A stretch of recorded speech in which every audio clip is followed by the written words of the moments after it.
Now let's go ahead and see if we can calculate out GDP using the variables under the expenditure approach. In 2018, the United States' GDP was equal to roughly about $20.8 trillion.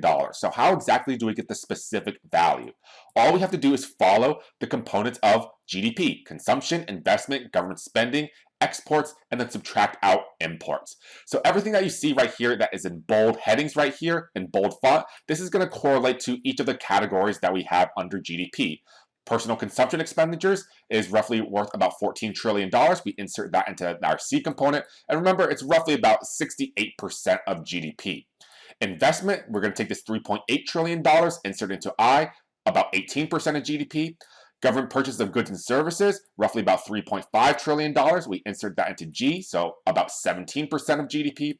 And then net exports, remember that under the United States, our net exports tend to be a negative value. So here, minus 658.9, we put it into our final two components right here.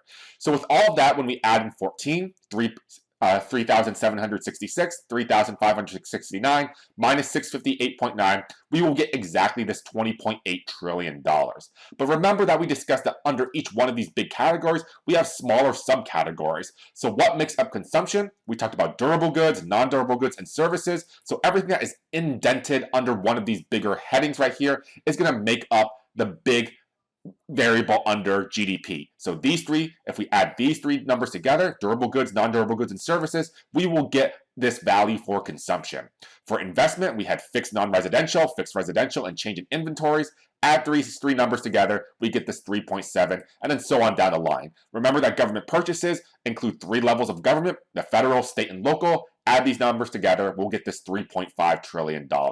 So essentially here, this is the NYPA account in application. It is essentially like a balance sheet for a particular country, and every single country around the world does follow this sort of convention in order to calculate out their GDP.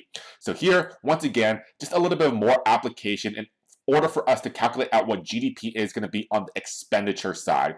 This is probably one of the most important tables that we're going to be taking a look at in this particular chapter. So it would be a good idea to make sure that you know exactly where all of these categories are going to be coming in terms of the calculation of GDP. Remember, consumption includes these things, investment includes these things, three levels of government, and then net exports, it's going to be exports minus imports. So go ahead, take a little bit of practice, take a look at this table once again, and go ahead and take a look at the practice problems in order to get a little bit more intuition and exposure to the sort of things that we see for this particular concept.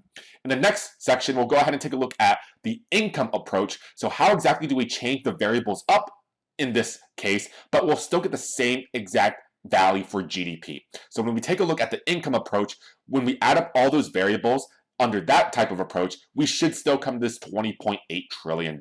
We'll see how exactly we do that next.